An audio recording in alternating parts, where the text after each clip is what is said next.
नमस्कार, Eton news में आपका स्वागत है और मैं हूं आदित्य राजपूत। आज हमारे साथ बात करने के लिए मौजूद हैं डॉक्टर सर्वजीत सिंह जी, जो कि IVY हॉस्पिटल अमृतसर के हेड ऑफ द डिपार्टमेंट हैं। और आपको हम बता दें कि अगर अब आपको कोई भी प्रॉब्लम होती है तो आपको बाहरी स्टेट्स में जाने की ज़रूरत नहीं है। जिस तरह से अमृतसर, पंजाब, लुधियाना की बात की जाए तो ज़्यादातर पेशेंट्स जो हैं जम्मू से वहाँ का रुख करते हैं। लेकिन आपको हम बता दें कि अब हर महीने की लास्ट संडे को जो है डॉक्टर सर्वजीत सिंह जी जो है वो गांधीनगर में OPD जो है वो उनकी तरफ से चलाई जाएगी और ये हर मंथ जो है वो चलेगी। टाइमिंग क्या रहेगी और किस तरह का इलाज जो है वो जम्मू वालों को मिलेगा, उनसे हम जानने की कोशिश करेंगे। सर, पहले तो आपको बहुत बहुत स्वागत है जम्मू में। हाँ जी, थैंक यू आपका बहुत बहुत। और मैं आपके व्यूअर्स को भी नमस्कार कहूँगा अपनी तरफ से। देखिए, मेरा नाम डॉक्टर सरबजीत है। मैं कंसल्टेंट न्यूरोलॉजिस्ट हूँ जो IVY हॉस्पिटल में काम कर रहा हूँ अमृतसर ब्रांच में। मैं आपको थोड़ा सा IVY हॉस्पिटल के बारे में बताना चाहूँगा। IVY हॉस्पिटल एक बहुत बड़ी चेन है जिसमें टर्शियरी केयर सेंटर्स हैं। अप्रॉक्सीमेटली 5 to 6 सेंटर्स उनके अंडर काम कर रहे हैं टर्शियरी केयर के, जहाँ पे हर तरह की फैसिलिटीज़, जो सुपर स्पेशलिटी फैसिलिटीज़ अवेलेबल है। तो as far as care is concerned, हमारा जो हॉस्पिटल है स्पेशली अमृतसर, मोहाली और बाकी के जो हॉस्पिटल्स हैं उनमें excellent tertiary care facility available है।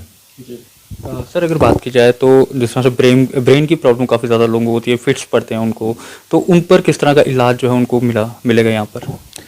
देखिए, ऐसा है कि ब्रेन की तो वैसे तो बहुत सारी प्रॉब्लम्स हैं, जैसे कि स्ट्रोक और अधरंग जिसको हम कहते हैं, जिसमें ज़्यादातर पेशेंट जो होते हैं हमारे पास जो आते हैं वो वीकनेस के साथ आते हैं, राइट साइड की वीकनेस या लेफ़्ट साइड की वीकनेस के साथ आते हैं। एपिलेप्सी एक अलग तरह की न्यूरोलॉजिकल डिजीज़ है। और अभी रिसेंटली हम एपिलेप्सी डे भी मनाए हैं, जिसको हम पर्पल डे भी कहते हैं। और जो एपिलेप्सी है वो बेसिकली ब्रेन की एक्टिविटी की वजह से यूजली होती है।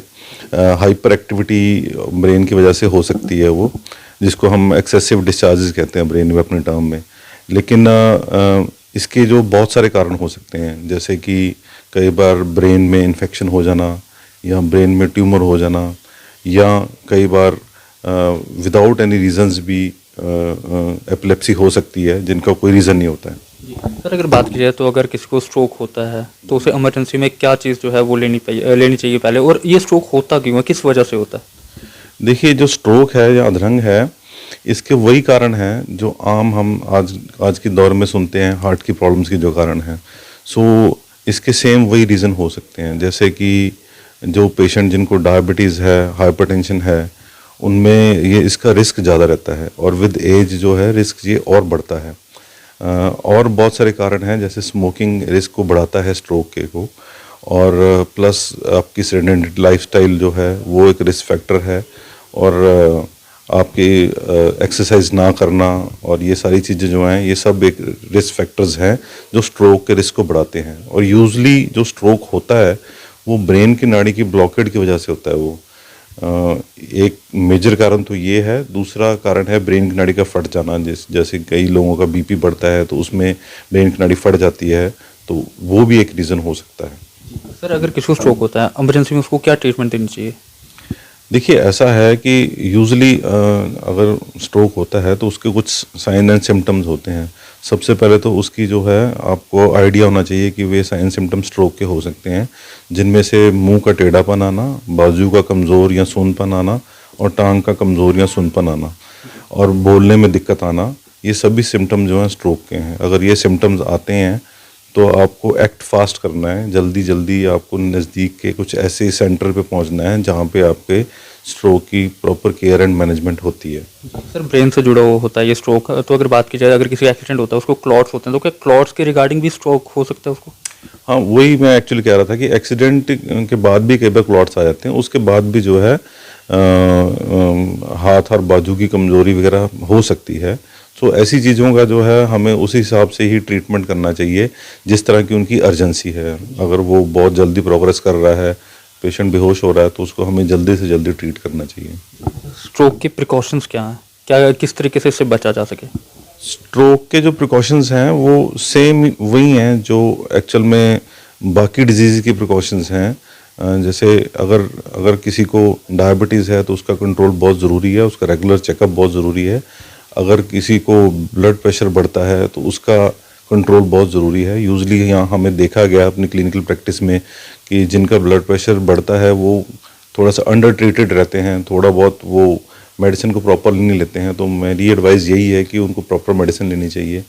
अगर आप स्मोकिंग करते हो तो उसको बंद करना चाहिए, आपको रेगुलर एक्सरसाइज करनी चाहिए, फैटी फूड को अवॉइड करना चाहिए, स्पेशली जो सैचुरेटेड फैटी एसिड्स हैं या बाकी की बैड कोलेस्ट्रॉल है उसको हमें अवॉइड करना चाहिए। जो सर अब आप जम्मू में ओपीडी जो है हर संडे को चलाने वाले हैं, लास्ट संडे को मंथ के, तो अगर किसी ने आपसे अपॉइंटमेंट लेनी है तो कहाँ पर कांटेक्ट करना है और कहाँ पर जो है ये ओपीडी चलेगी? हमारा ये सेंटर आईवी की तरफ से पेरिफेरल ओपीडी सेंटर है, Goyal OPD centre, physiotherapy and OPD centre है। ये बाबा फतेह सिंह गुरुद्वारा साहिब है उसके नज़दीक ही है। तो आप वहाँ पर आके टेलीफोनिकली उनसे करके डिस्कस करके आप हमारी अपॉइंटमेंट ले सकते हो। कब तक ये ओपीडी जो है वो चलेगी? ये काफ़ी लंबा टाइम चलेगी हमारी ओपीडी। ये सुबह जैसे हम आ जाते हैं 11 बजे आ जाते हैं और उससे 2:30 बजे तक मैं यहीं पे रहता हूँ। तो हमारी यहाँ पे जितने भी पेशेंट न्यूरोलॉजिकल डिजीज़ के हैं, अकेला स्ट्रोक नहीं है, हम और भी डिजीज़ देखते हैं, जैसे हेडेक हो गया है और हमारा स्ट्रोक है, एपिलेप्सी है, पेरिफेरल नर्व्स की डिजीज़ हैं, मूवमेंट की डिसऑर्डर की जिसमें हाथ कांपना या टांगें कांपना है, और याददाश्त कमज़ोर होना या डिमेंशियाज़ की जैसे डिजीज़ हैं, वो सारी डिजीज़ का हम यहाँ पे असेसमेंट करते हैं और उसको ट्रीट करते हैं। सर जिसमें बात की जाए आईवीवाई हॉस्पिटल जो कि अमृतसर में है, उसमें पेशेंट को किस तरह की फैसिलिटीज़ जो है वो मिलेगी और ट्रीटमेंट किस तरीके का मिलेगा वहाँ पर? देखिए ऐसा है कि आईवी, मैंने पहले भी आपको कहा कि आईवी हॉस्पिटल एक टर्शरी केयर हॉस्पिटल है, तो उसमें हर तरह की फैसिलिटी अवेलेबल है। वहाँ पे हर तरह का सुपर स्पेशलिटी डिपार्टमेंट है, स्पेशली आईवी अमृतसर में। जैसे वहाँ पे कार्डियोलॉजी डिपार्टमेंट है, कार्डियोथोरेसिक डिपार्टमेंट है, न्यूरोलॉजी है, न्यूरो सर्जरी है। तो as far as neuro sciences का कंसर्न है, वहाँ पे हम हर तरह का ट्रीटमेंट करते हैं। जैसे हमारे पास फुल फ्लेज MRI CT एंजियोज़ हैं, स्ट्रोक वाले पेशेंट की प्रॉपर वैल्यूएशन के लिए जो चाहिए होती हैं। प्लस हमारे पास EG लैब है, जो एपिलेप्सी वाले पेशेंट्स हैं उनको देखने के लिए कि क्या रीज़न है उनका जो है। और हमारे पास 24 आवर मॉनिटरिंग वाले लैब्स भी हैं, जो रेजिस्टेंट केस ऑफ एपिलेप्सी हैं, जो यूजुअली नहीं ठीक होते हैं किसी तरह की मेडिसिन से देने से हमें, तो उनके लिए भी हमारी वैल्यूएशन के लिए प्रॉपर वहाँ पे लैब्स अवेलेबल हैं। और नर्व्स की डिजीज़ के लिए हमारे पास प्रॉपर एक NCV लैब है और EMG लैब है। और मतलब हम वहाँ पे पूरा कंप्लीट न्यूरोलॉजिकल डिजीज़ को असेस एवेलुएट करते हैं और उसको ट्रीट करते हैं। शुक्रिया बात करने के लिए। तो आपको बता दें कि ये थे हमारे साथ डॉक्टर सर्वजीत सिंह जी, जो कि आईवीवाई हॉस्पिटल अमृतसर में हैं, उनके हेड ऑफ द डिपार्टमेंट हैं। और आपको हम बता दें कि हर मंथ की लास्ट संडे को जो है गांधीनगर में एक ओपीडी जो है इनकी तरफ से चलाई जाएगी, जिसमें पेशेंट्स को जो है प्रॉब्लम जो है वो सुनी जाएगी और उनका इलाज जो है वो ढूंढने की कोशिश जो है वो यहाँ पर की जाएगी। आप लोगों की क्या राय है आप भी जरूर साझा कीजिएगा। तब तक के लिए बने रहे आप A10 न्यूज़ के साथ।